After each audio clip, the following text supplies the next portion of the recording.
spesial bagi kita semua. Salam puji syukur kepada Tuhan Yang Maha Kuasa karena hari ini Partai Amanat Nasional saya sudah menyelenggarakan musyawarah wilayah sekaligus dirangkaikan dengan musyawarah daerah ya, sudah ditetapkan tadi. Insyaallah dari semua formatur yang sudah ditetapkan tadi ditetapkan langsung oleh Ketua Umum kita Bang Zulkifli Hasan, itu yang akan ditugaskan untuk bermusyawarah dalam rangka menyusun formatur yang akan diajukan kepada Dewan Pimpinan Pusat untuk diterbitkan SK untuk periode 2020-2025. Alhamdulillah telah selesai dan semuanya dikategorikan sebagai sesuatu yang sukses tanpa ada alasan. Barangkali yang perlu saya sampaikan, kalau ada hal-hal yang perlu ditanyakan atau ada tambahan-tambahan dari teman-teman dari anggota formatur, maka saya persilakan. Demikian, Assalamualaikum warahmatullahi wabarakatuh. Salam sejahtera bagi kita semua.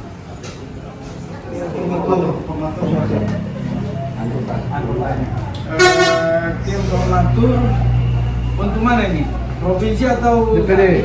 Oh, Bitung. Nah, kalau Bitung itu sudah ditetapkan tadi, diakomodir ada 5 orang.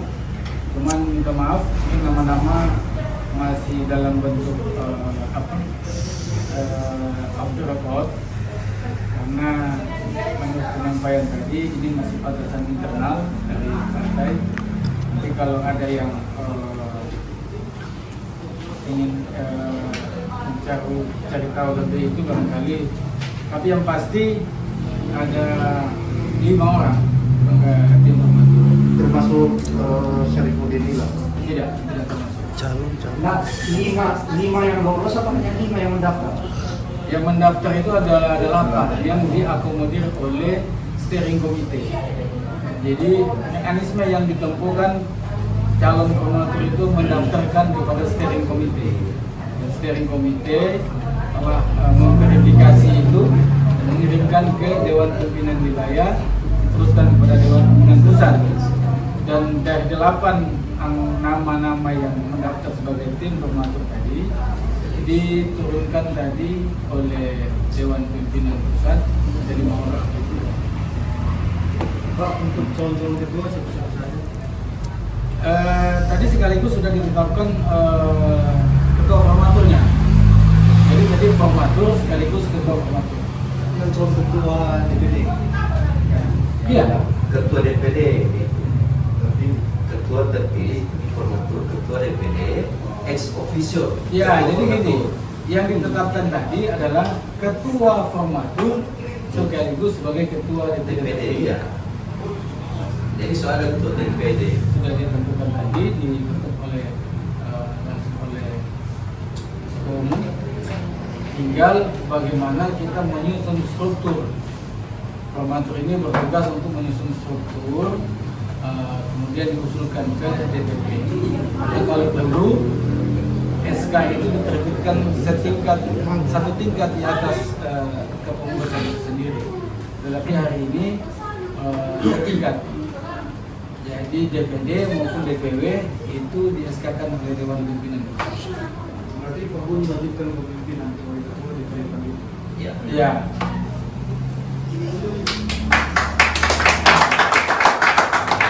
Nasional itu dihitung 2020. Jadi kemarin 2015 2020. Tidak karena tingkatnya kemarin kan. Sebenarnya musda itu dilaksanakan pada 2020. Masa baktinya habis di 2000. Jadi ada dulu sekaligus pilkada pada bulan Maret. Masa baktinya kan 2020 selesai kemarin. Cuma lantaran ada pilkada, kemudian kondisi pandemi COVID-19, makanya mundur sampai 2021 bulan Februari. Sebetulnya dari semua Dewan Pimpinan Wilayah yang terakhir itu melaksanakan musyawarah wilayah itu tinggal 3 Dewan Pimpinan Wilayah. Dewan Pimpinan Wilayah Sulawesi Utara, Sulawesi Barat, dan Bali. Tetapi Bali sudah duluan minggu lalu, maka tadi itu bersamaan dengan Sulawesi Barat tadi sama-sama dengan Sulawesi Utara. Secepatnya tidak ada, belum tadi tidak ditetapkan timingnya berapa lama, tetapi 2-3 minggu lah. ditetapkan sarankan untuk secepatnya, paling tidak awal bulan depan sudah Periode yang berapa? Kedua. ini periode yang kedua. Pilih dari Bitung. Tidak.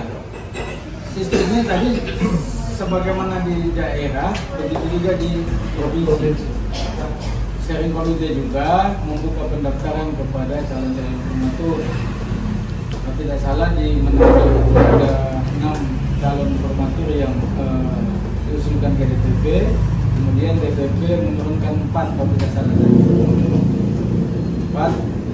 orang ditambah 1 Dewan Pimpinan Pusat, jadi 5 juga di informator di provinsi.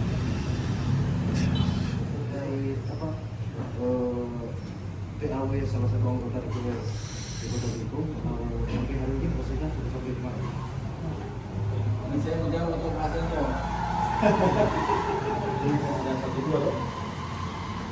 Jadi proses PAW itu sementara sekarang tetap berproses, tetap berjalan. Tadi pun kami beraudiensi dengan pimpinan dewan, sudah sampaikan bahwa dalam proses PAW ini sebetulnya sudah agak terhambat. Kalau mengacu kepada undang-undang atau peraturan-peraturan, ini sebenarnya tidak menyalahi. Tetapi kami dari partai politik masih tetap persuasif dengan pimpinan dewan untuk meminta secepatnya itu diproses. Nah, saya juga sudah sampaikan tadi kepada pimpinan dewan bahwa sebetulnya Dewan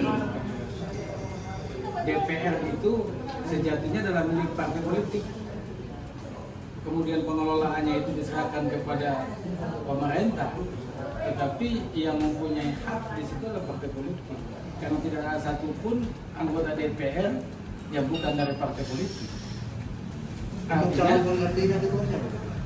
Calon penggantinya kita sudah sampaikan juga itu. Tinggal menunggu autentifikasi dari KPU. Karena semua kan dari KPU. Kita tadi juga sudah menyarankan kepada pimpinan dewan bahwa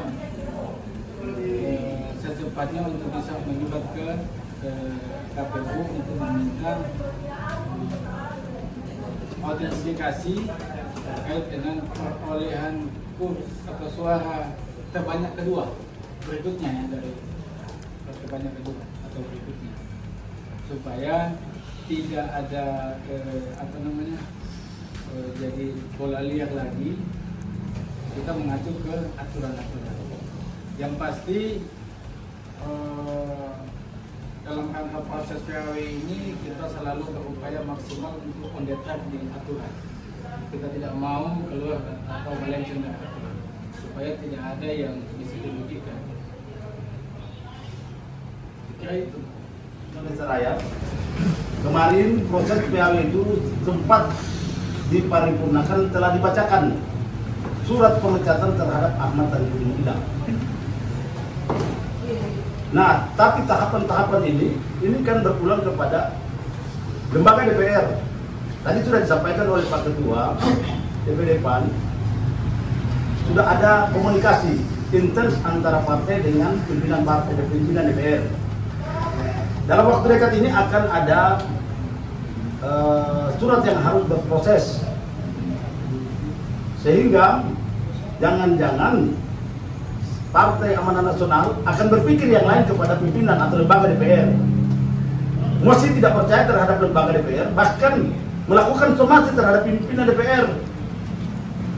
Karena ada surat yang dikeluarkan oleh DPP, ini bukan keinginan DPD, tapi keinginan DPP dilanjutkan kepada DPW, DPW dilanjutkan kepada DPD, DPD teruskan kepada pimpinan DPR dalam rangka proses pergantian antara waktu. Ini bukan persoalan suka atau tidak suka, tapi dalam rangka untuk mengamankan aturan-aturan yang ada di partai, anggaran dasar dan rumah tangga dan peraturan organisasi. Nah, sebagai wakil rakyat yang dipercayakan oleh Partai Amanat Nasional sebagai ketua fraksi, mau tidak mau saya harus amankan apa yang menjadi keputusan partai, suka atau tidak suka. Karena mau jujur, ini lepas daripada orang harus bicara ini. Anggota DPR ini cuma takut dua, Pak Allah Subhanahu Wa Taala dan ketua partai. Kalau orang melawan ketua partai, nah DP balak tinggi kok ini orang. Iya dok, karena orang jadi atas dasar partai. No bukan main kalau orang sudah jadi dengan partai. Mau jadi apa nih kalau begini? Karena orang besar, orang jadi pejabat top di mana-mana karena partai. Nah kalau orang punya perhatikan partai, jadi bagaimana itu? Ada rambu-rambu atau aturan-aturan yang harus orang mengikuti apa yang menjadi konstitusi partai. Oleh karena itu sekali lagi atas nama Partai Amanat Nasional sebagai ketua fraksi, apa yang menjadi perintah partai saya harus tetap membackup sekaligus untuk menyampaikan di mana saja harus saya sampaikan seperti itu. Dan fraksi dalam hal ini mendorong dan untuk Tetap mau tidak mau. Mendorong, ya? Saya kemarin sudah menyampaikan itu di rapat paripurna untuk membacakan di rapat paripurna tentang proses pergantian antar waktu. itu ada informasi yang ada anggota DPR fraksi Pudingula telah menggugat ke Mahkamah Partai. Apakah itu sudah diputuskan? Siapa yang menggugat? Yang bersangkutan. Jadi begini, proses penggugatan itu ada tahapannya. Pada prinsipnya dalam Undang-Undang Nomor 23 Tahun 2014, bahkan PKPU yang tadi disampaikan oleh Pak Ketua, itu adalah domainnya daripada partai politik, harus mereka ikuti itu tahapan itu. Dan bahkan ada rentang-rentang waktu, 7 hari di sini, 14 hari, dan itu harus jalan. Suka atau tidak suka, mau atau tidak mau, tetap harus berjalan apa yang menjadi proses pergantian antar waktu. Nah kalau yang bersangkutan saudara Ahmad Sarifudin Ilah merasa keberatan, ada DP link untuk mau gugat, yaitu di pengadilan. Pengadilan pun diatur dalam waktu 60 hari. Kalau saudaraku Ahmad Sarifudin Ilah kalah di putusan pengadilan negeri, gugatannya lagi ada ke Mahkamah Agung. Ada itu waktu. Nah, itu adalah tahapan daripada saudaraku Ahmad Sarifudin Ilah. Dan lagi bukan saya tidak suka atau tidak mau terhadap saudaraku Ahmad Sarifudin Ilah, tapi ini adalah konstitusi partai. Ini adalah kitab suci kalau rupanya agama. Kalau orang sudah dengar Pak kitab suci, maka datanglah itu laknat. Begitu. Teman-teman semua pasti akan tahu siapa. Dan ini bukan lagi rahasia umum. Ya kebetulan di samping saya ini suara terbanyak berikut yaitu Nuh yang Maruf tadi. Bahkan suara tender kalau ini sudah. Artinya tuh bisa bicara tuh ada dusta di antara kita. Tuh sudah lihat kan sebelah kiri Pak tanya gitu tuh. Dari kita. Ini sudah dibuli yang Maruf. Orang tadi itu suruh bicara suruh bilang dua.